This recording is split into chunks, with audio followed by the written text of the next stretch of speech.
I'm Bethany Penal, the principal here at GRAIS, and I'm very pleased tonight to be here to hear your children tell their stories. They've worked very hard with Karen Chase. I've been working with Karen Chase since I started 8-9 years ago, and every year I continue to be extremely impressed with the stories that the boys and girls tell. I just have a few housekeeping items to go over first. We can make sure, obviously, all our cell phones are on vibrate or turned off. Bathrooms are located right out that back door. You can find the bathrooms right out there. We also have 2 reserved aisle seats for anyone that does want to videotape. That way we're not standing in the center here to distract the storytellers.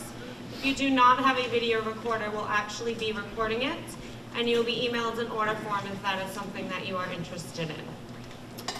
If you have a young child that becomes restless, if you could also just head out that back door to, again, not disrupt the storytellers, that would be great. There's also be a 15-minute intermission. Approximately 7 o'clock, refreshments will be served. Just please do not bring any food outside of the cafeteria. If we could also not roam around the building, that would be greatly appreciated. At the end of the performance, there will be an awards ceremony. So please remain seated should you wish to come and take a picture of your child. There'll also be time for a group picture at intermission before the second half. We'll have all the boys and girls up here. That way we can take a group photo. With that being said, I'd like to introduce the fabulous Karen Chase, who is ready tonight, and your boys and girls to tell their stories.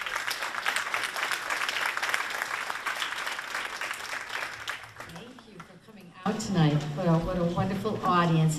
Everyone is so excited, and I was saying to Ms. Penal tonight, this is our 24th Storytelling Festival, and this is our largest storytelling troupe to date, 29 storytellers. At FES we had 28 one year, but 29, so they've broken a record. I want to say thank you to, of course, Ms. Penal. Without her help, this would not be possible. And also Community Rec Director Diane Zapiga. She is amazing and it kind of reads my mind all the time, and the easiest person I've ever had to work with to put this on, so thank you very much. Her daughter Allie is telling tonight as well. And we also had an assistant this year. I had an assistant for the first time, Bailey Souza, who's absolutely wonderful. She did a lot of the things for me that kept me focused with the children if she had to run out and take photocopies for me or anything like that, and helped with the activities we did, so I was very blessed indeed. Tonight is the culmination of many, many months. As you well know, we began in October. The storytellers chose their stories and decided whether they were telling in tandem or solo, and they learned and refined and practiced their stories. They've had 3 performances already, 1 for the fore and aft, 1 for the 4th grade, and 1 for the 5th grade. So they are ready tonight. I've been very, very impressed with their level of commitment. And each of them has done their best. They have not only been respectful of me, but respectful of each other. When we had our last, I believe it was our 5th grade performance, it was wonderful to see when we came back that afternoon. Chase Miranda took it upon himself to make awards out of notepaper for the boys and girls. He had the funniest story, the most complicated story, the best rookie storyteller, and everybody received an amazing storyteller award, and everybody applauded each other. And so that speaks to the kind of camaraderie that has developed with these students throughout the year. And you can't really put a price on that. They make me a better teacher. I am really blessed to have worked with all of your children. Thank you for allowing me to have time with them. And now, storytellers, what do we say? Let the stories begin! Great, thank you. We're going to begin tonight with Jillian Baldinelli and Grace Burrell. This tandem team is made up of an experienced storyteller and one who has been with me for 3 years, and a brand new storyteller to our troupe. But they're so talented, I bet you can't tell one from the other. Tonight they open up our festival telling a very challenging cumulative folktale from China, but they make it look easy. Please welcome Jillian Baldinelli and Grace Burrell.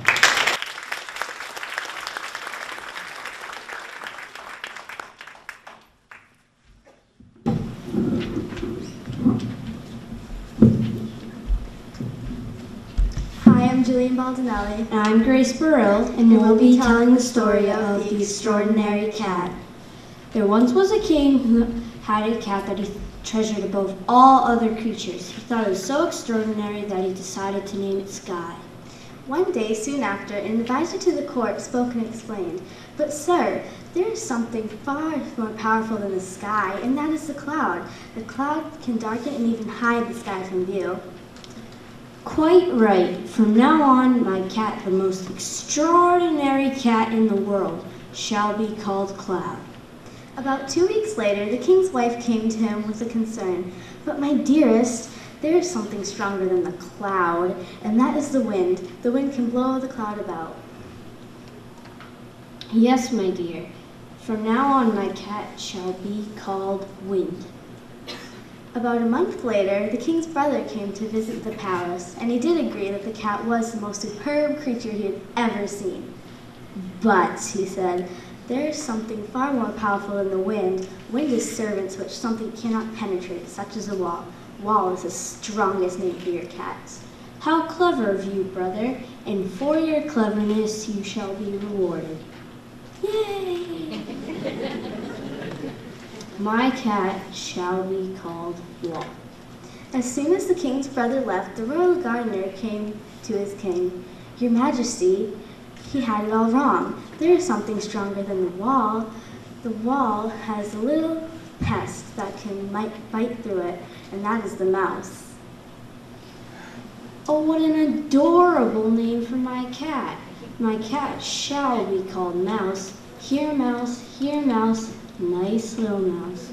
But just then, the king's boy and girl came skipping into the garden. When they heard their father calling for his cat, who was named Mouse, they began to laugh and laugh. What causes you to laugh, children?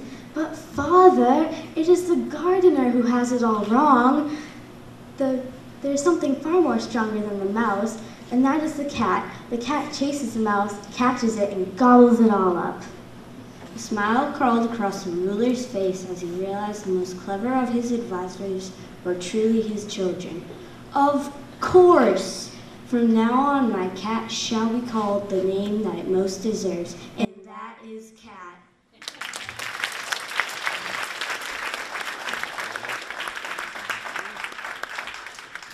Thank you, ladies. What a great way to open us up tonight. Thank you.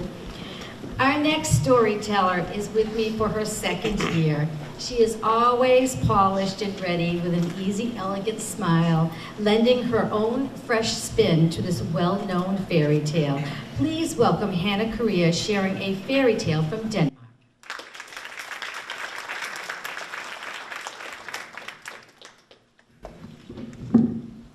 Hi, my name is Hannah Correa, and I'll be telling the story of The Real Princess. There was once a prince who wanted to marry a princess, but she must be a real princess. He looked left and right around the world to find one, but there was always something not quite right about them. So once again, he came home very sad. That night, there was a terrible storm. Rain poured, lightning flashed, and thunder boomed. That same night, there was a knock at the palace gate. The old king himself opened it. There stood before him a young princess who was drenched from her head to her toes. This is what she said. "Your Highness, I'm a princess from a neighboring kingdom, and I got lost in the storm. May I please stay here tonight?" The king welcomed her in, and the queen thought, "We shall soon see if that is true," but said nothing and ran down the stairs to greet the princess. The princess followed the queen up the winding stairs to her bedroom. The queen opened the door, and while the princess was looking at everything else, she slipped the pea under the mattress. Then she ordered her servants to pile 20 feather beds on top of that, and 20 regular mattresses on top of that. 41 beds, imagine that! Then the queen said, "Good night, I hope you sleep well," and closed the door. The princess tossed and turned all night. She hardly slept a wink. Then in the morning, the queen asked, "How did you sleep last night, my dear?" "Oh, terribly bad. I hardly slept at all. My whole body's black and blue." That moment, they knew she must be a real princess. So the prince and the princess were married instantly. And the pea, well, is put into a museum where it still may be seen today if no one has stolen it.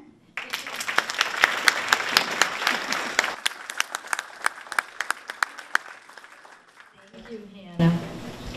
Our next storyteller is also with me for her second year. She is a soft-spoken young girl, but she brings to the stage a cool confidence that belies her young years. Whenever she isn't working on a story, you can find her reading. Please welcome Lila Wilkinson, sharing a beautiful folktale from Japan.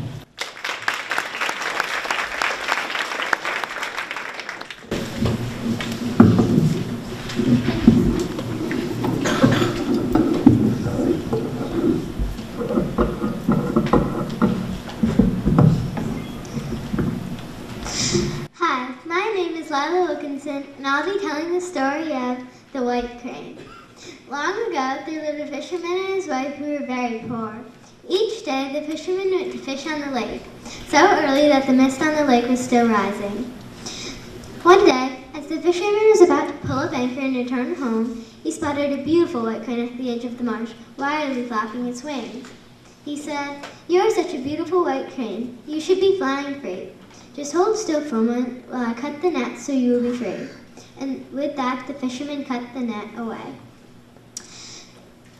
That evening, the fisherman gave that day's catch of fish to his wife, who then cooked a dish of fish and rice. After the meal, the old couple sat by the fire.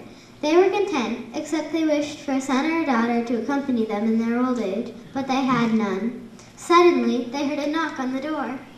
When they opened their door, there stood a beautiful young girl with long black hair and a lovely white kimono. The old couple invited her in to stay by the fire. When she said she was an orphan, the old couple invited her to stay the night. The next morning, when the old couple awoke, they heard that the young girl had made their breakfast, cooked their tea, straightened all the mats in the house, and cleaned up all the pots that needed scouring. The old couple was delighted. They said, "If we had a daughter, we would want her to be just like you." The young girl said that since she had no parents, she would be their daughter and take care of them in their old age. For weeks and months, the old couple and the young girl lived as happily as a family. Each day, the fisherman would go to the lake and fish, and every day the old woman would go to the fields and work. And every day, the young girl would go to the weaving rooms and weave.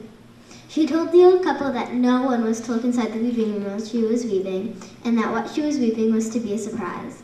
The old couple agreed. When market day was almost there, the young girl brought out a beautiful cloth with long white threads running throughout. When it was held out to the light, it glistened like the mist on the lake.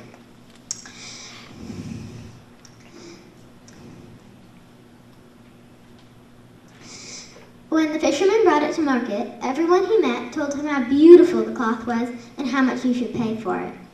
The first man he met told him that a cloth as soft as this is surely worth 10 gold coins. The second man he met told him a cloth with these lovely white threads running throughout is surely worth 50 gold coins. The last man he met said, "A cloth as beautiful as the mist on the lake is surely worth 100 gold coins, enough to last for many harsh winters." And so it was. The beautiful cloth was sold for 100 gold coins. One day, a curious neighbor came to visit. He had heard of their beautiful young daughter and wanted to meet her. But the old couple told her that no one was to look at her while she was in the weaving room. But the neighbor said, "Oh, I'll just take a peek," and opened the door slightly.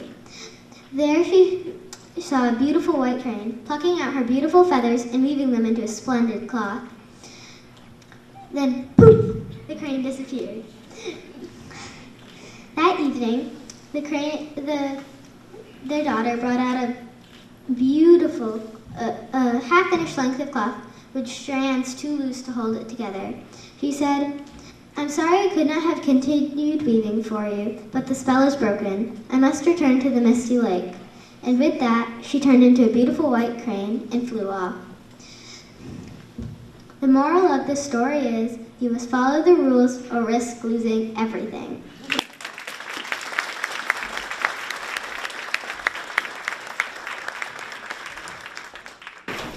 Thank you, Storyteller. That is really, truly a beautiful story. Our next storyteller has been part of this storytelling troupe for 3 years. She first began with me in 3rd grade at Freetown Elementary, and she always manages to find a fun story to tell. She is talented and poised and always smiling. Please welcome Marley Chapin, sharing a folktale from Italy.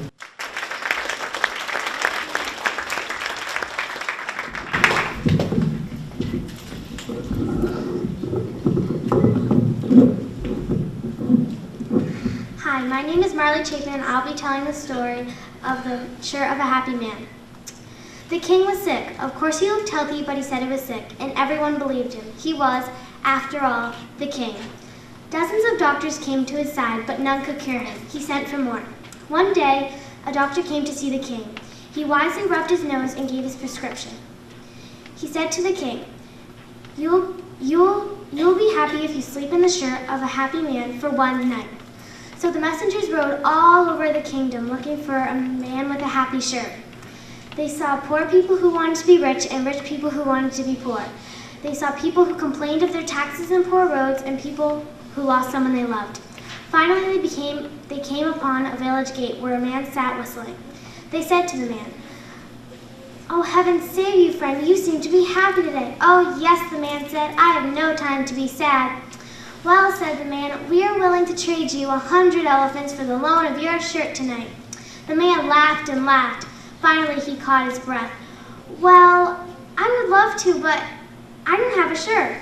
So the messengers went back to the king, telling him the devastating news. The king was very sad about this. But the messengers said to him, maybe a shirt doesn't make you happy. It comes within the heart.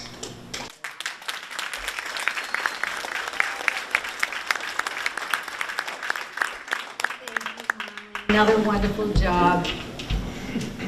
We have a tandem team now, and this year I think is the largest number of tandem teams, and it is more difficult to tell in tandem than it is solo. And these 2 ladies do a wonderful job. This is the first year Madison has joined us. She's following in the footsteps of her sister Jenna, who was with me last year, and she is just as talented. Kaden has been with me for 3 years, and her enthusiastic and kind spirit will be missed. Both of these girls shine on stage. Please welcome Madison Borge and Kaden Thatcher sharing a folktale from Korea.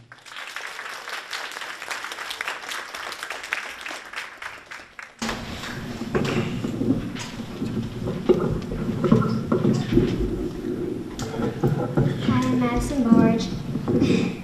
And I'm Kaden Thatcher, and we'll be telling the story of the mirror that caused trouble.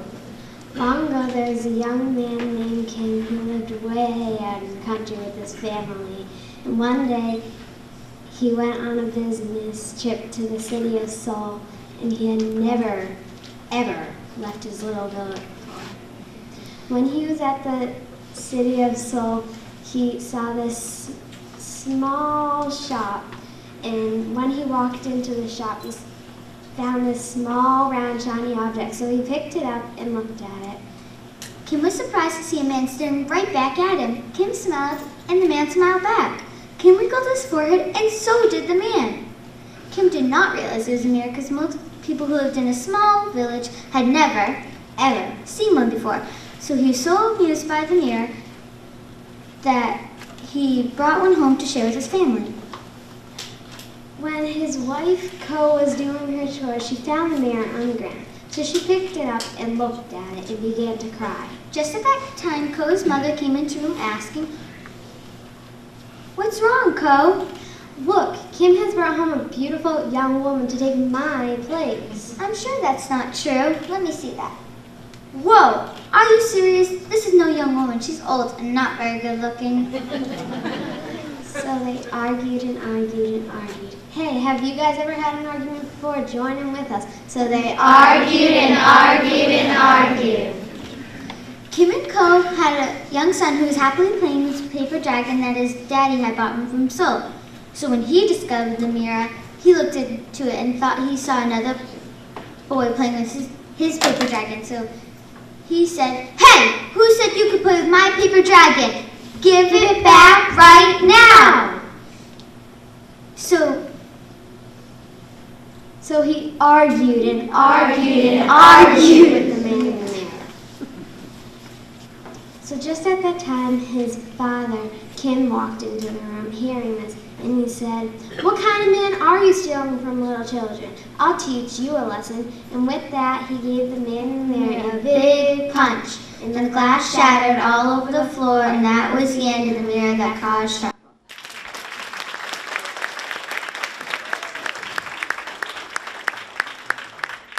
Thank you, ladies. I love that story. That's a lot of fun. Our next tandem team, Jacob and Jared, are two of my quieter storytellers, but they are always eager to jump in and participate in our storytelling activities during class time. They have worked very hard on this delightful trickster tale just in time for St. Patrick's Day. This story from Ireland has some fun twists, and they make it their own. Please welcome Jared Boren and Jacob Foley.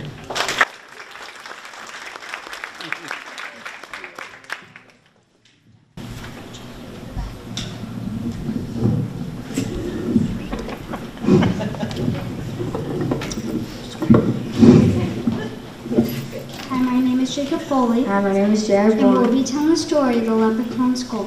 One day, a farmer named Tom was walking through the fields herding his cows. When he heard a tapping sound coming from behind the bushes, he tiptoed to his eyes with wild surprise, because there he saw a leprechaun tapping in his tiny shoes. Now Tom knew all these stories about these suspicious creatures, how they guard their treasure. So Tom did his best to sneak up on the leprechaun, but the leprechaun heard him. So Tom said, "God bless your work," said Tom, pretending he was about to grab the leprechaun. Good day to you too, said the little man, going back to his work. Tom kept trying to trick the leprechaun into telling where his treasure was hidden. Then finally he yelled, "If you don't get back to work, the cows will get into your corn and you'll have nothing for winter." The moment the human looked away, the leprechaun would disappear. So Tom did his best to Tom pounced like a cat and caught the leprechaun firm in his hand. The little man screamed, "Let me go, let me go." "Not to show me your treasures, him." "So be it. Come along, young man, we have some walking to do." Tom held the leprechaun firm in his hands as he walked toward the field. Finally, he said to Tom, "Stop here." "Here, but this is just a field of daisies." "Right here, right now, is a big fat pot of gold. If you want to go buy it from some other guy off of the internet on eBay from another country, like in the East, Korea, from the yeah, I'm fine with that, buddy. If you dig it up right now, we'll double your offer from the Leprechauns Institute of Ireland." Yay! But he had no shovel, so how could he keep hold of the leprechaun and dig? So he took off his bright red scarf and tied it around the daisy that it was under. Now promise me you won't touch that daisy or scarf until I return." How could I promise? How could I not promise when such a clever young lad holds me hostage? Now may I go? "Yes, you may. Go up to you." Tom ran home as fast as he could, grabbed the biggest shovel, ran back to the daisy field, threw it because he was so mad. The leprechaun had kept his promise. He didn't touch the gold, the daisy, or the scarf. Speaking of red scarves and everything like that, the whole field of daisies was covered with scarves, so he could not figure out which one, yet he was just at. Tom didn't know what to do. The only thing he could was laugh at what a fool he had been.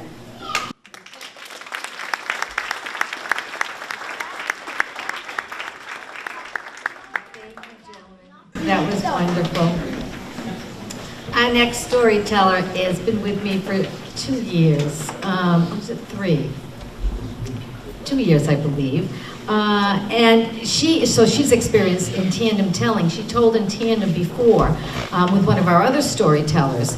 But tonight, she steps on the stage alone. Victoria loves to have fun in class and with this story as well. She was always adding a new element to the tale every time she tells it.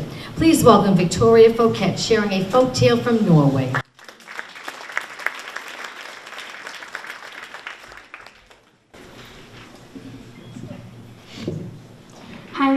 Victoria Cat, and I'll be telling the story of the troublesome troll. Long ago, there was a farmer who had 3 sons. That morning, the farmer asked his oldest son, Alexander, if he could go get some wood. So Alexander grabbed his pouch and his axe and went off to the woods. Alexander found the tallest tree and began to chop. 1, 2. Before he could chop the third one, he was lifted 25 feet in the air. But it was no ordinary thing. It smelled like poop, but it was the troll's breath. It was so not frickin' fresh. So then, not knowing what the troll said, Alexander just said no. So then the troll dropped him and he bursted through the forest. Heading home, he left everything in the forest. His father said, "What happened? Where's all the wood?" I was stopped by the troll, the ugliest, most disgusting thing in the world. So then that afternoon, the farmer asked his second oldest son, Luke, if he could go and get some wood. So Luke grabbed his snack, his axe, and went to the forest. He found the second tallest tree and began to chop. 1, 2. Before he could chop the third one, he was lifted 25 feet in the air. The troll farted. It killed almost everything in the forest until it reached the house. Then, not knowing what the troll said, he just said yes, and was instantly killed. Then, not coming home, the farmer got worried and said to his third son, Thor, I have to go get some wood. So Thor grabbed his cheese, his pouch, and his axe and went to the forest. He found the smallest tree and began to chop. 1, 2, 3. And put all the wood in his pouch and went on. Then he found the second tallest tree and began to chop. 1, 2, 3. And grabbed all the wood and put it in the pouch. Then went to the tallest tree and began to chop. 1, 2. Then before he could chop the third one, he was lifted 25 feet in the air. The troll sneezed all over him. It was disgusting. Before the troll could say anything, Thor was like, "Stop. Who do you think you're talking to? I'm the mighty troll. Can you see who I am?" And Thor's like, "Well, I am Thor. Hammer time."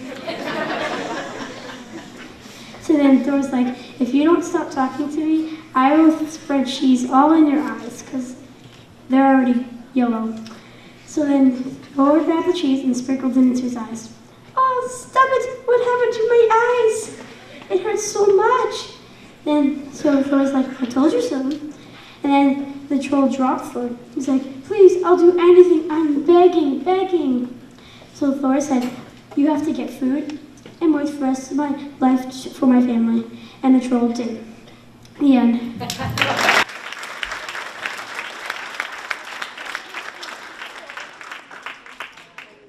Well, that was very new to me. Thank you, Victoria. I told you she always has fun. Nicely done. Thank you.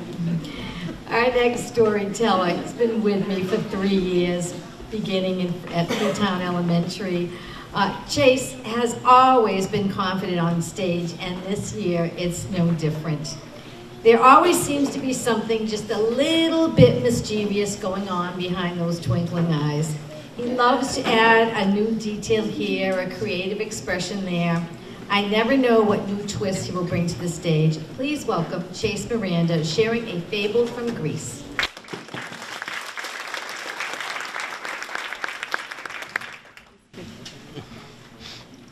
Hi, my name is Chase Miranda, and I'll be telling a story about the North Wind and the Sun. The North Wind and the Sun were good friends, most of the time. The wind would stop by to tell the sun all about his adventures. He went many places and knew many things, kind of like a smarty pants. On the other hand, the sun was a good listener and thought the wind was strong and powerful. But one day, the wind began to brag. "Sun, have you ever thought of how strong I am? Why, when I blow my icy breath, things happen." The sun's feelings were hurt. "I'm strong too, just different. When I shine, things happen." At that moment, a little girl was stepping outside with a bright red jacket. The wind said, "See that little girl down there? Whoever can make her take off her coat first wins." "I agree," said Sun. Wind went down, started to blow and blow and blow. The girl began to cling onto her jacket and cry for dear life. The sun was angry.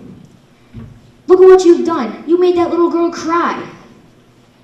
He lowered down, began to shine brighter and brighter. Everything got back to normal, and the little girl took off her jacket, placed it gently on the ground, picked up a flower, and smelled it. He went back up into the air. Sea wind, brute force doesn't always win, and until this day, the wind is always jealous of the sun.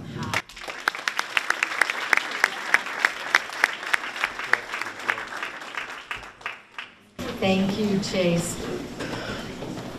Our next storyteller is a second-year teller, and she's also the daughter of our director, Diane Zapiger. She told in tandem last year, and if you were here, you might remember the tandem team that had those great hats on, lobster and crab hats. But this year, she goes it alone. But whether she is telling with a partner or solo, she always takes the stage with a smile, filled with a cool confidence. Please welcome Allison Zapiger as she shares a delightful version of a Pourquoi folktale from Burma.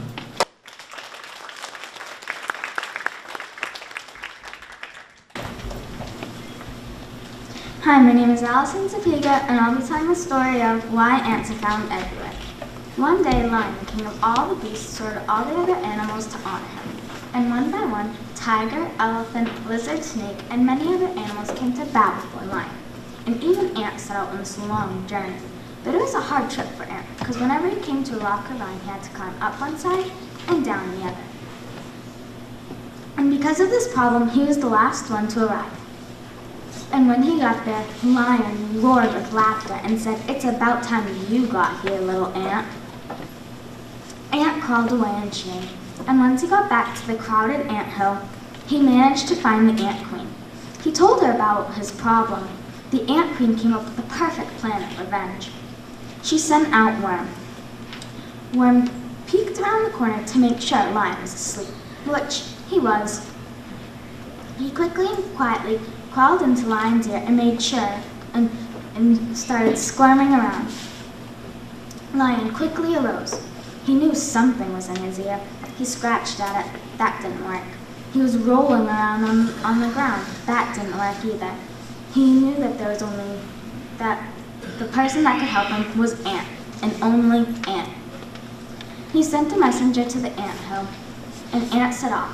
But whenever he came to a rock or vine, he had to climb up one side and down the other. And it took him a little while to get to Lion. But when he got there, Lion wasn't upset at all. He was happy that Ant was there. And Ant went into Lion's ear and said, "Okay, Worm, you can come out now." And when Worm came out, Lion was so happy, and he decided to reward Ant. He said, "I'm not going to reward you with a trophy or anything like that. I'm letting you and all of your ant friends and family live anywhere you want." And that's why, even to this day, some animals can live only in the desert, others only in the jungle. That's why ants live everywhere.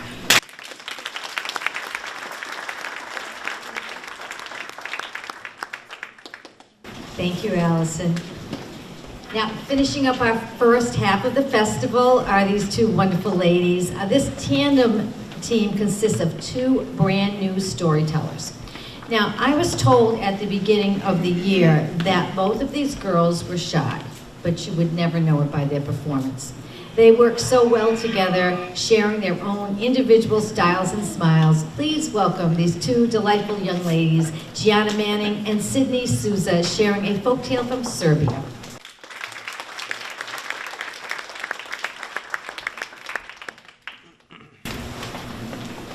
Hi, my name is Gianna Manning. And my name is Sydney Souza. And we'll be telling the story of the pancake party. Little Mouse, Raven, and Snowbird lived in a tent on the tundra. One day, Little Mouse wanted to have pancakes. Snowbird and Raven agreed. "Let's have pancakes today," said Little Mouse. "Who'll go to town to buy the flour?"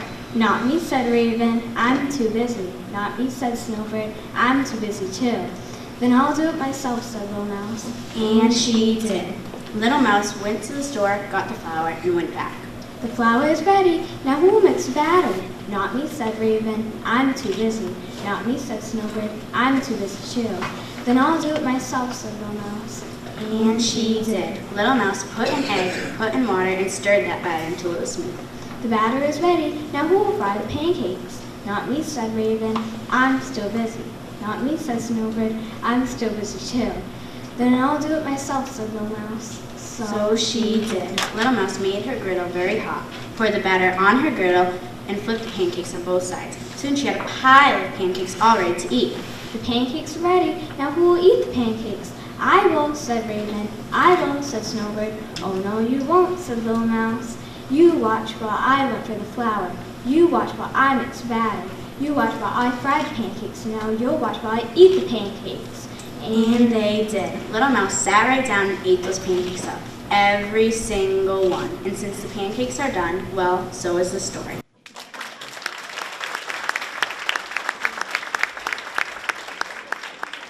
Wonderful job. Thank you, ladies. Now, this is the end of our first half, so I'm going to ask the storytellers, please, if you would get up and make your way towards the back table. I'm going to ask you to allow them to go first to get a drink and a snack, and then as soon as they're done, please join us as well. We have about 15 minutes for intermission. When that is done, I'm going to ask the students to come to the front of the stage, and you can take a group picture. So I'll let you know when it's time to come back. Thank you. We're here for our second half now. I'm sure you enjoyed the first half. I know I'm very, very proud of them, and I know I'll be proud of the rest that come in this section of our storytelling festival.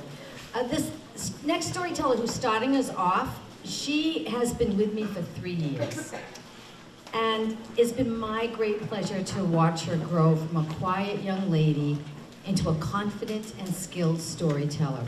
A small girl with a big talent. Please welcome Alana Alderman sharing a folktale from Russia.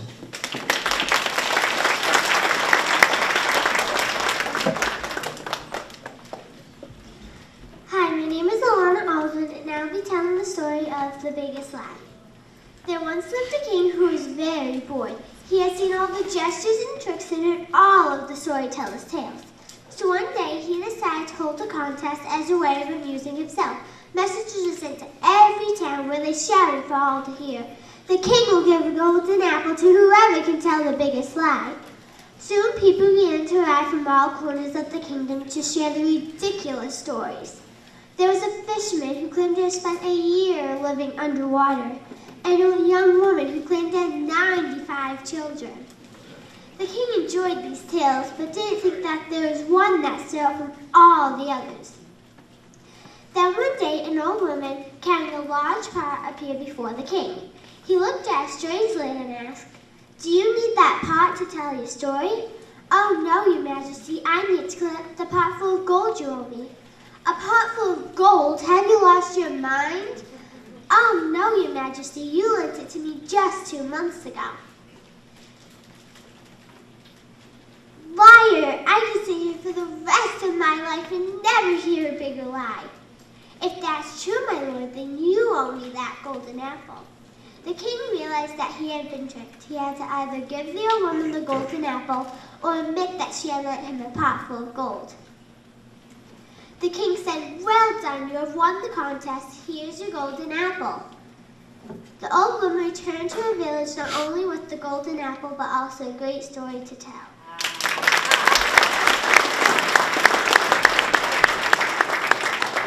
What a wonderful way to start us off. Thank you, Alana. Our next two storytellers are made up of a second-year storyteller and a third-year teller, but they are telling for the first time together this year. They complement each other wonderfully with their storytelling styles, and they have been a delight to work with. Please welcome Alexandria Dubin and Paige McNeil sharing a folktale from Israel.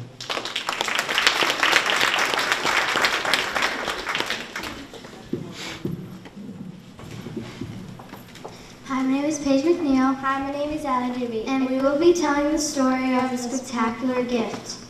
Once upon a time, a long time ago, a king had 3 handsome and clever sons. But alas, when they became of marrying age, they all fell in love with the same beautiful woman, a princess from a neighboring village. So they decided to pay her father a visit so he could decide which son he liked best. The first prince bowed low to the king and said, "Sir, I wish to marry your daughter, the princess." The second prince bowed lower to the king and said, "Sir, I also wish to marry your daughter, the princess." The third son bowed still lower to the king and said, "Sir, I love your daughter with all my heart and I wish to marry her." The king could not decide who should marry his daughter, the princess, so he said he would hold a contest. "I shall hold a contest who should marry my daughter, the princess. Who shall bring back the most spectacular gift will marry my daughter, the princess." So the princes set off. The first prince, however, walked along the cobbled streets of the city, for he believed that the most spectacular gift had to be lying here somewhere. He stopped every left and right, every street and corner, every stand and store, yet he could not find anything that would do. Then he came upon a small shop with a merchant selling rugs inside. He called out to the merchant, "Merchant, do you have anything spectacular here?" He smiled, reached down, and pulled out a worn, ragged rug. The prince sighed and said, "That rag? Do you think I'm a fool? I am not buying that. That is certainly not spectacular." "Ah, but it holds a secret. It will take you anywhere you want to go." "I'll take it," said the prince, and handed him every single coin he had. The second prince was walking along the street, and he saw a merchant at his shop. He said, "Merchant, do you have anything spectacular here?" He smiled, and he looked up through the telescope. "This telescope will show you any wonders of the world. If you look up there, you will see anything in the world." So the prince looked up into the telescope, and he saw his eldest brother buying an old rugged rag. He said, "I'll take it," said the prince, and handed the merchant every single coin he had. The third prince went to the countryside for his gift. He saw a small old woman selling apples on the side of the corridor. He called out, "Do you have anything for a hungry lad?" She smiled, reached down to a basket, and pulled out a brown wormy apple. "But I would like a red ripe apple." So she reached back down to a basket and pulled out a red ripe apple. "How much?" he said, picking through all of his money. "All of your money." "What? All of my money for this ordinary apple?" "This is no ordinary apple. This apple will cure any illness of the world. If you take the apple and touch it to someone's cheek, it will cure them." So the old lady walked over to the sidewalk, and she took the apple and touched it to a man on the sidewalk's cheek. Then he became as happy as can be. "Oh, thank you," said the man, and handed the old woman every single coin he had. The sons soon met up and bragged about how spectacular the gifts were. Then the youngest prince looked through the telescope and saw a horrible scene. "Brothers, brothers, I have horrible news. Our dearly beloved is lying in bed, deathly ill. Don't worry, we can speed on my magic carpet to get there." And whoosh, they were at her bedside. Then the last son touched the apple to her cheek, and she was cured. At that moment, the king walked in. The king could not decide who should marry his daughter, the princess. "I cannot decide who should marry my daughter, the princess." She then sat up in her bed and said, "Father, I can take this nonsense no more. I love the youngest prince and I wish to marry him." And so it was. There was a great celebration, and the prince and the princess got married. And about those other two princes, they found their beloved and they lived happily ever after.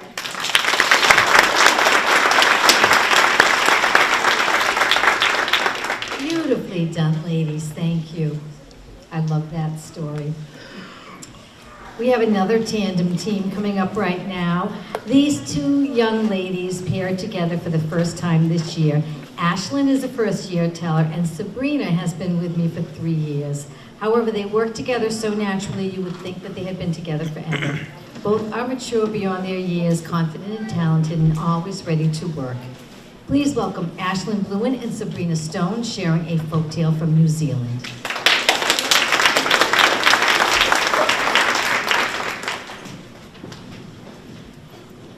I'm Sabrina Stone. Hi, I'm Ashlyn Bluen. And we'll be telling the story of Red Feathers, Green Feathers. Keiko and Kikariki are two of New Zealand's most beautiful birds. And Keiko is very jealous of Kikariki's beautiful red feathers. So she fought and fought until she had a plan to get Kikariki's beautiful red feathers. Keiko went to Kikariki one day and said, "Oh, Kikariki, I feel sad for you. You have such ugly red feathers while I still find green ones. Oh, Kikariki, I feel so sad for you." Keiko kept on telling her this day after day, until one day Kikariki began to listen.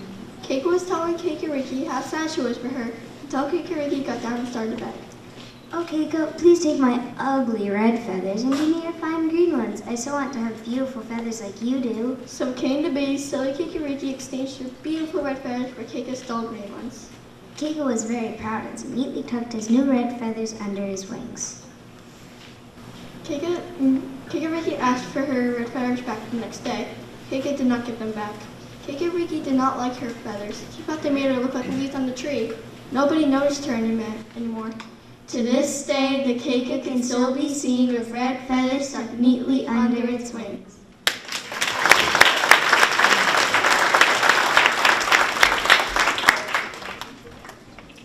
Ladies, I just realized you're both wearing red. Was that on purpose tonight? Did you wear red on purpose to go with your story? No. Oh, say yes. Nicely done. Thank you very much. I'm delighted that our next teller joined the storytelling troupe this year. Her sister was with the troupe last year, and she must have liked what she did, so she came along this year.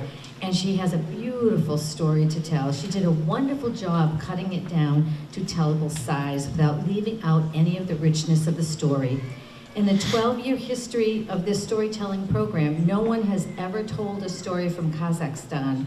I am so happy Fiona chose this lovely, timeless story to share. Please welcome Fiona Wilkinson.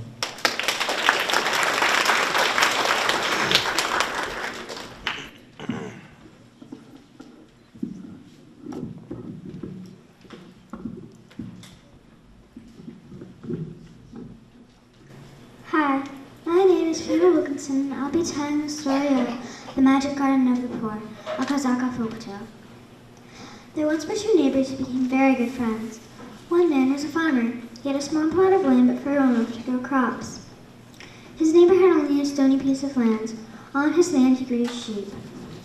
One day a disease spread through all the land and the sheep became ill and died. So the sheepherder went to his friend to bid him goodbye. I must leave this place. I have no way to earn a living on this stony ground now. Perhaps I may find a menial job in the city.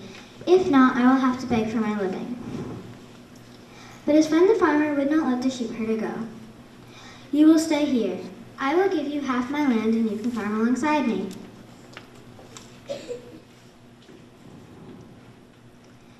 You cannot do that. You have a small farm already. You must not give half of it away. You are my friend and I want you to stay. There will be yet less for me, yes, but I will have enough to survive. You must accept. So the sheepherder stayed. One day, when the sheepherder was digging in his land, he unearthed a pot of gold coins.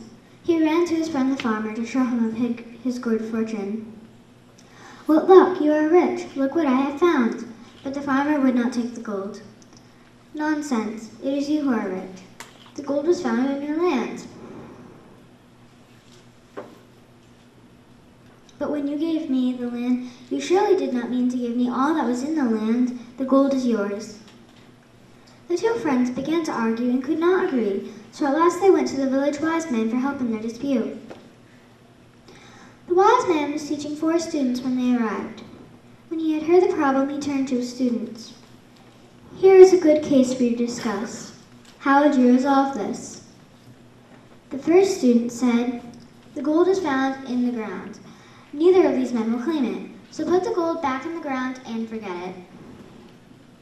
The second student said, what is brought to the court belongs to the court. You should keep the gold. The third student said,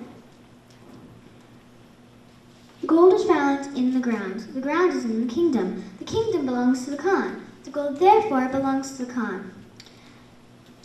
It should be taken to him at once. The fourth student said, why doesn't this gold be made into a garden for the poor? The wise men turned to the 2 men. Which of these ideas do you prefer? They looked at one another and then replied, the garden. We like the garden. Let the same man take the gold and fulfill his vision.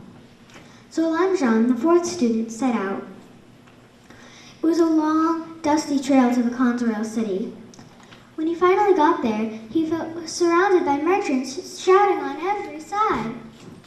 He felt confused and lost. But after asking directions, he at last found the seed merchants. He was just about to select his seeds when he saw a camel train slowly winding its way down the dusty streets. The camel was hung with live birds. The birds were slung by their feet and tied to the camel's back. With every step the camels took, the heads of the birds clunked against the camel's sides.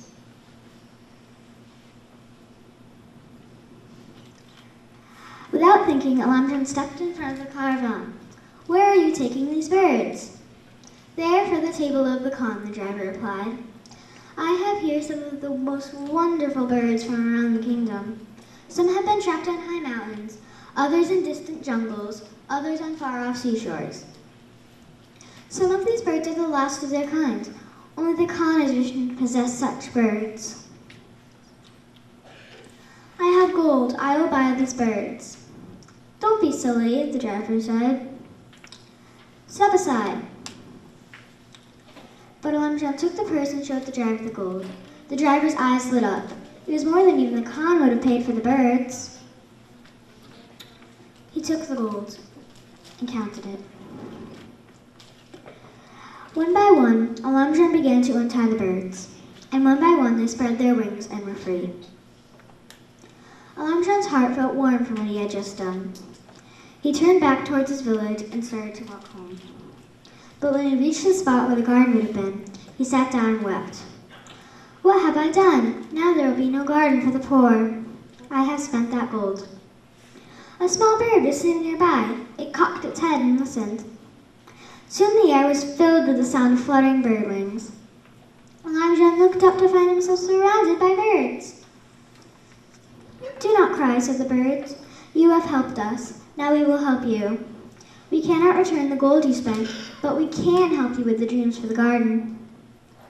And the birds spread out far and wide to create the garden. They brought back the most precious seeds, the coolest, clearest water, and prepared the soil. When all was complete, the birds began to blow on the seeds with their hot breath and fan them with their wings. And before Alamjan's eyes, a miraculous thing happened. The trees began to sprout and spread their branches, and fruit blossomed and ripened. And the garden was complete. Word of this wondrous garden spread like wildfire. The rich landlords jumped on their horses and galloped to the spot. They assumed that such a rich garden should belong to them. But when they got there, they found that an iron gate with 7 locks had risen around the garden, and 1, 2, 3, 4, 5, 6, 7, the locks clicked shut, and the rich could not get in.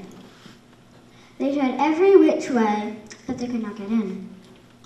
After a while, the poor began to arrive. It took them some time to get there. But when they got there, 1, 2, 3, 4, 5, 6, 7, the locks clicked open, and the gates swung wide.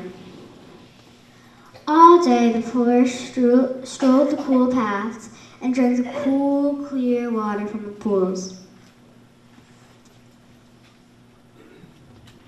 And when it was time to go home, they went. But some had no homes to go to. These lingered in the garden. And 1, 2, 3, 4, 5, 6, 7, the locks clicked shut once more, leaving all inside protected for the night. Such is the story of the magic garden of the poor, which grew because of the dream of one young man.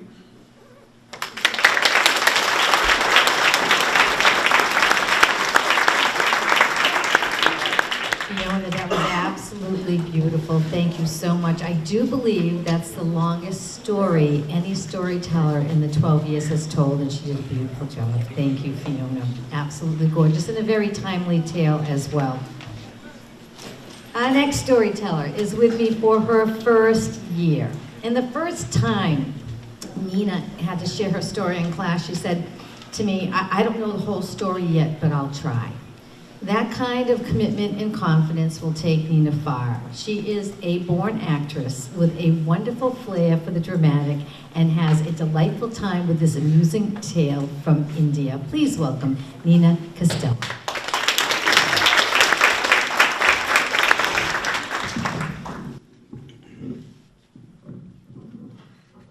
Hi, my name is Nina Castillo, and I will be telling the story of How Monkeys Got Their Red Bottoms. Long ago, there was a group of 12 boys and girls who lived in a village called Dancing. Every night after dinner, they would light a fire and dance. One evening, a stranger came and sat in a corner. He was wearing a smart safari suit and he had a stylish hat. And he also had a banjo in hand in which he played melodious music. He played so well that no one realized he was a monkey. Soon, all the girls were in love with him, so they danced their best for him. But the boys did not like this at all, so they decided to follow him. They were surprised to see that the heartthrob of so many boys and girls had a tail, and he was covered in thick black hair from his head all the way to his feet. They laughed so much so hard at the girls who had fallen madly in love with him. So that night, they decided to light a fire around the stone on which the monkey usually sat. And when the monkey came, they cleaned it up like nothing was going on, and they started dancing and singing and having a joyful time. Then, all of a sudden, block your ears, guys, it's going to be a bumpy ride. Ah! Screamed the monkey in pain as the red hot stone came in contact with his bottom. The heat went right through his pants directly to his bottom. Ouch! He ran away in pain, and from then on, monkeys had always had red, burnt bottoms.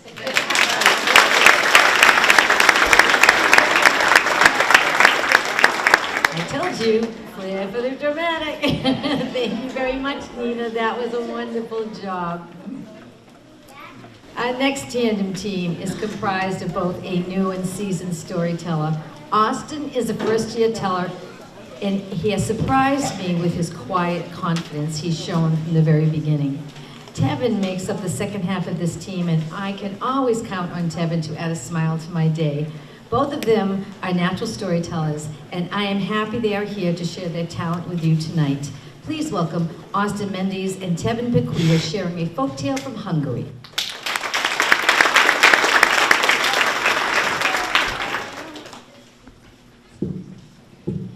Hi, I'm Tim Bequia. Hi, I'm Austin Mendes. And we'll be telling the story of Which Stone Will Rule.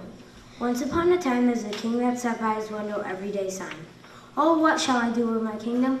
All they do is fight, start wars, and all the riches that our soldiers have gathered, they steal." The king decided to choose one of his 3 sons. They were loyal, brave, and handsome. Handsome like that guy. What guy? Meanwhile, the 3 sons had held a meeting to see which one should ask what's wrong with their father. The youngest son went first. He said, "Father, what is wrong?" Instead of replying, the king threw a spoon at his son. Luckily, the son dodged the spoon and it got stuck halfway in the door. He went back to his brothers and said, "Our father is the worst father we will ever have." Next, the oldest son went to go see what's wrong with his father. His father, disturbed again, since he still didn't get his food, and his sons disturbed him again, he threw a fork at his son. Luckily, the prince ducked out of the way, and the fork got stuck halfway in the door. Soon, the oldest son went to go see his 2 brothers. He's the biggest grump I've ever seen. Next, the middle son went.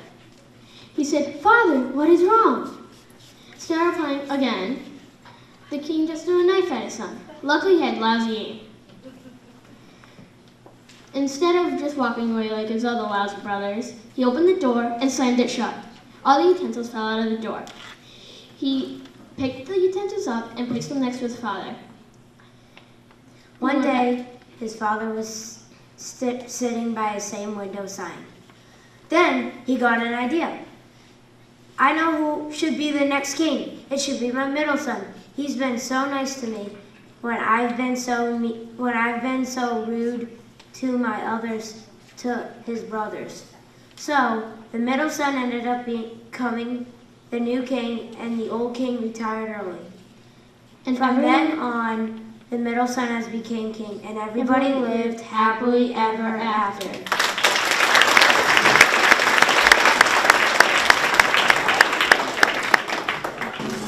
you, gentlemen. We love happy endings. Thank you. Our next tandem team are comprised of Lauren, a second-year teller, and Jillian, a third-year storyteller. Both of them have a lovely, gentle spirit, and they work together seamlessly, sharing this funny noodlehead story from Russia. Please welcome Lauren Pelletier and Jillian Rogers.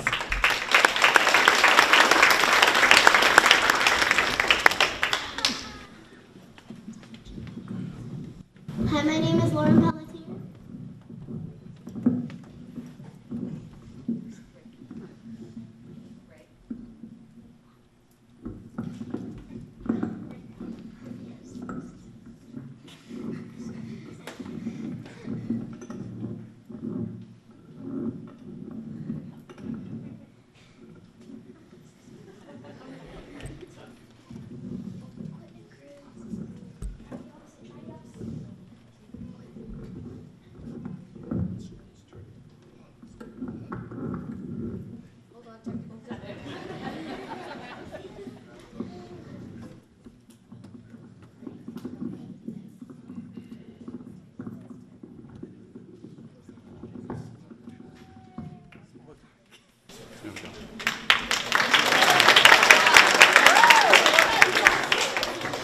Hi, my name is Lauren Pelletier. And I'm Jillian Rogers, And we'll be telling the story of the men with the mixed up feet. one summer day, 7 silly men set off to the market to sell their sheep. It took longer than they expected, so they had to spend the night under the stars. One man decided that each of the other men should lie down, each one right next to each other. That was a great idea until the two men on the end started to complain. This isn't fair. We're going to freeze here on the end while you're all warm and snug in the middle. The men got mad and began to fight. The 5 men lying in the middle quickly thought of a solution. Ding! But it wasn't a very good solution. So they said, why don't you two lying on the ends come lie between us two in the middle? Well, that was a great idea until the 2 men that were now on the ends got cold and started to complain. It would have been a long, cold, sleepless night if a farmer who lived nearby hadn't come along. He watched the men getting up, switching positions, and then lying down again. The farmer thought to himself, noodleheads no doubt. So he walked up to them and asked, looks like you have a problem. Can I help? After the fools explained their problem, the farmer said, don't worry, I know just what to do. So he placed a small round stone on the ground and told each of the men to lie down with their feet on top of it. The men were amazed. Each man was between 2 other men, so they were all warm and snug. The men quickly fell asleep and the farmer continued on his way. When the fools woke up in the morning, they had found that their feet had become all mixed up during the night. Whose feet are whose? How will we get up if we can't even find our own feet? Oh no, we're stuck here. The fools began to grow hungry and thirsty, but they just lied there, thinking that they couldn't get up. After a while, even the sheep grew frustrated and rolled their eyes and began to wander away. Just as the fools thought that they'd be there forever, the farmer that had helped them the night before had come by again.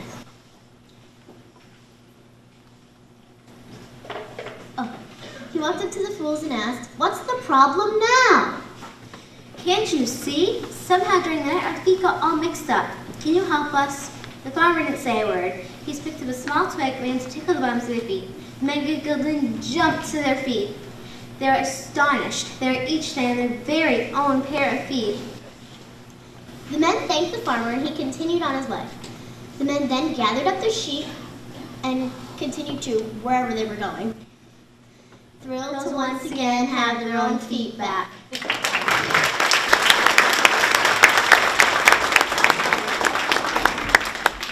Thank you, ladies. I love how they handled that little glitch there.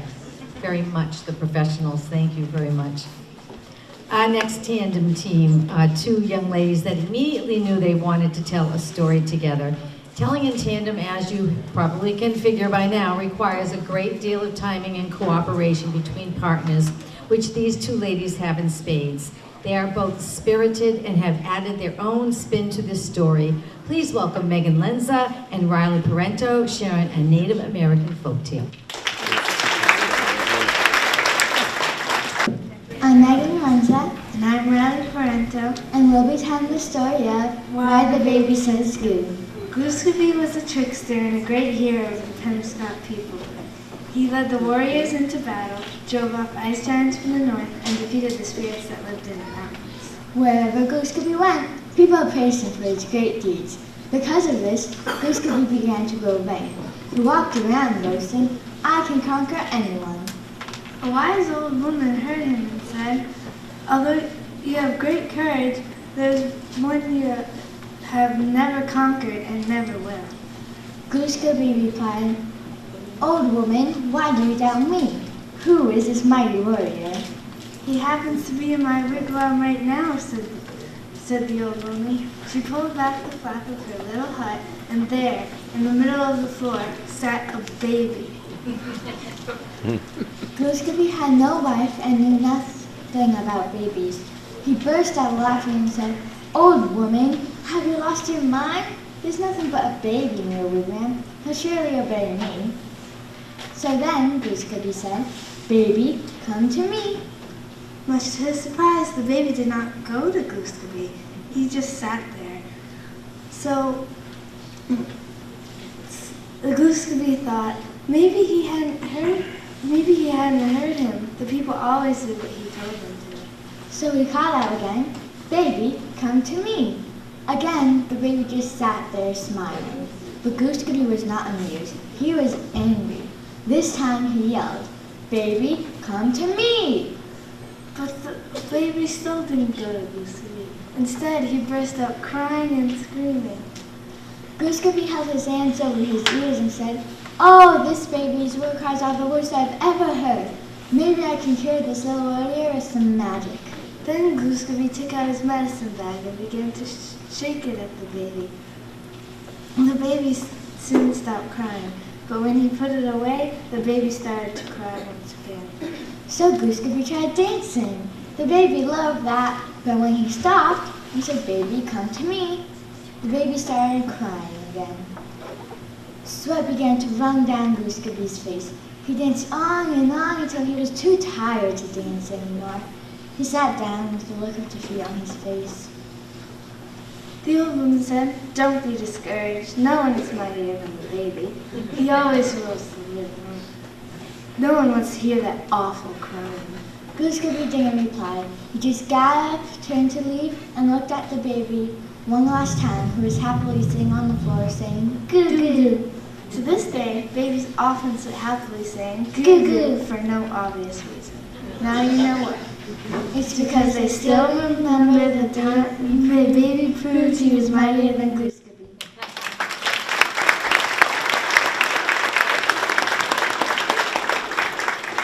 Those of you who have little ones can certainly understand that story. Thank you, ladies. A wonderful job. I'm just going to speak up nice and loud. For the end of our festival tonight, for the story portion, we have two storytellers who have both been with me for 3 years since the 3rd grade. They are going to finish us off tonight. And when the students began to select their stories, Jonas, one half of the tandem team, asked if he could share a story that his brother Mateo had told as a storyteller in 2011, and his partner Luke happily agreed. It is always fun for me to watch two experienced tellers work together, adding their own unique spin to a familiar story. I can always count on Luke and Jonas to do a wonderful job. Please welcome Luke Bowler and Jonas Cabral as they close out our festival tonight with a folktale from Africa.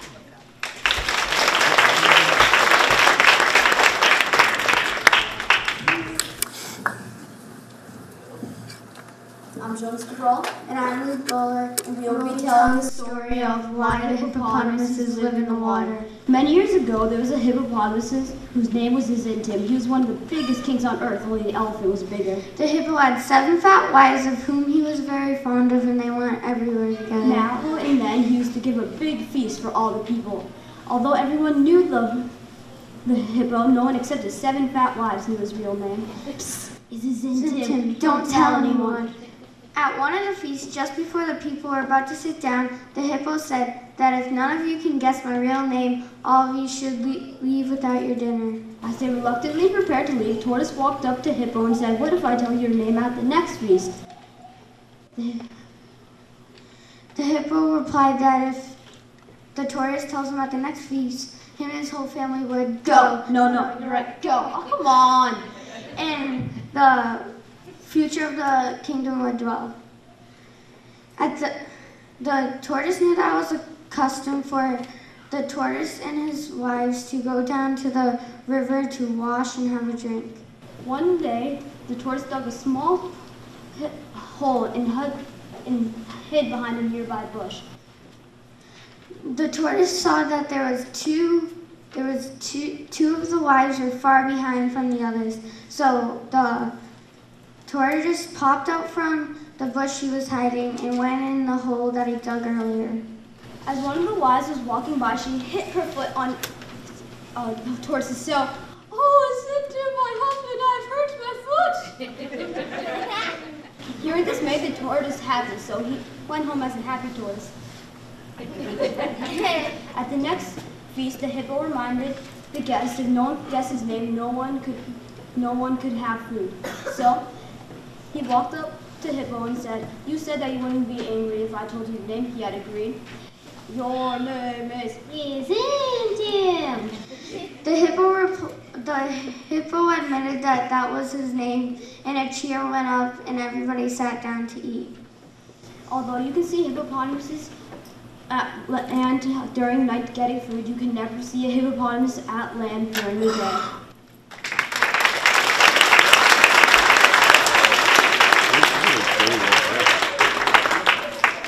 Thank you, gentlemen.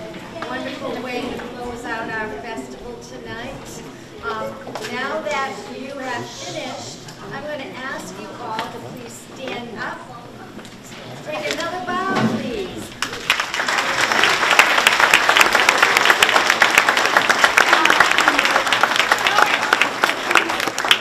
Now, I'm going to ask you to remain seated for just a few minutes longer as Ms. Penalt hands out the applause awards for the children and a little gift from us.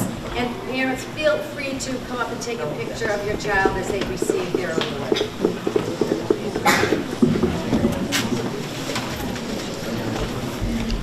Nice job, boys and girls. The first award we have tonight is for Jillian Baldinelli.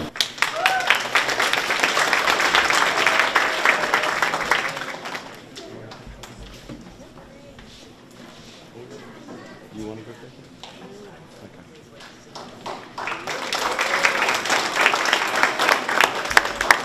Next we have Grace Burrell.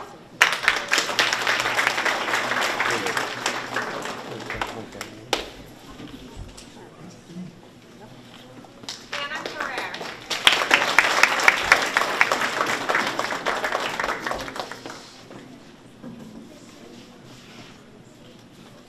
Lila Wilkinson.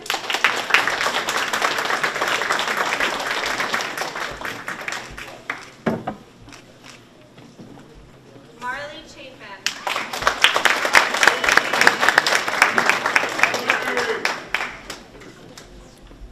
Madison Ward.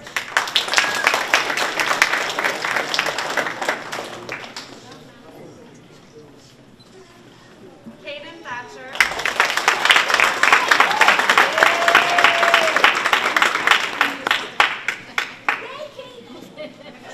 Yay, Katie Pooh. Jared Warren.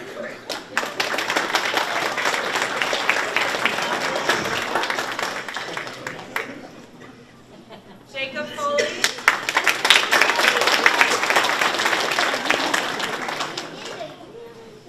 Victoria Fouquet.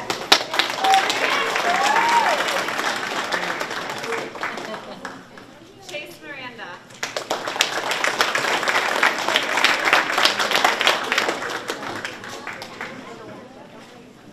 Nice job.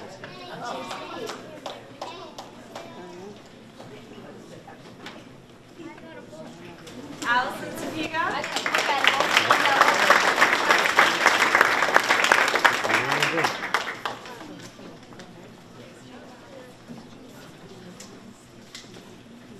Gianna Manning.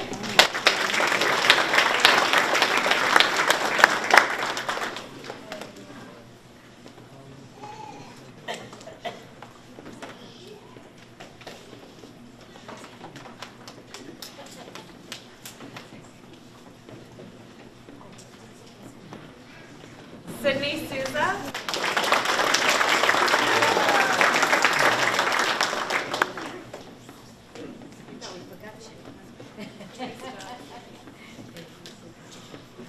Alana Alderman.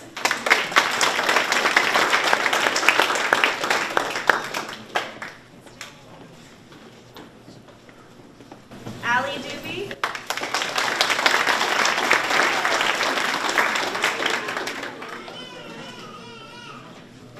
Paige McNeil.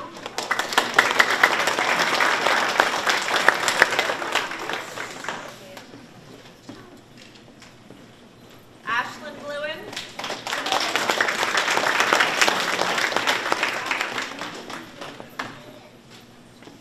Sabrina Stone.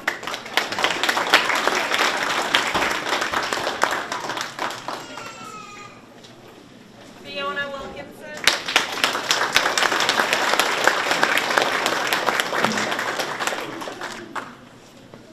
Nina Castillo.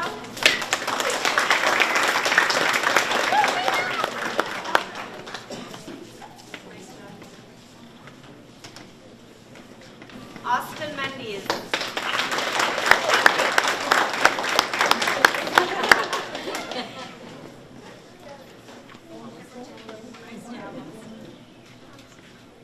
Tevin Paquita.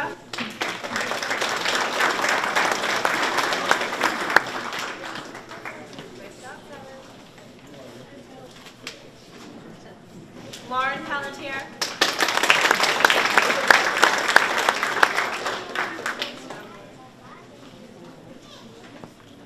Jillian Rogers.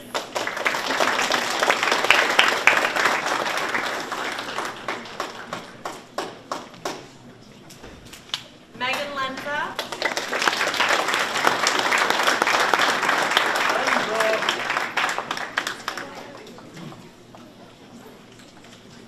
Riley Parento.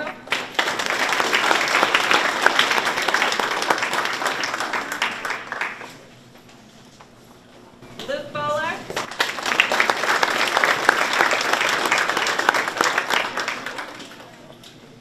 And last but not least, Jonas Cabral.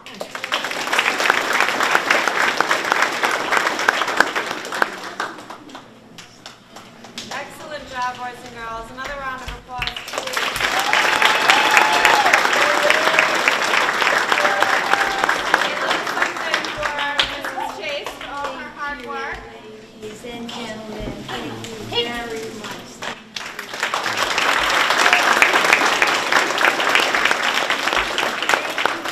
I know it's been a lot picking the children up after school. We've had to change dates here and there, and you've been so wonderful, being so flexible and helping out with the desserts. And this is really, really a community effort. My own husband is backstage with the children, and my son is filming. And LakeCAM came out this year. Thank you, LakeCAM.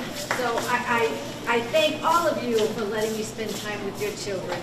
Have a wonderful year.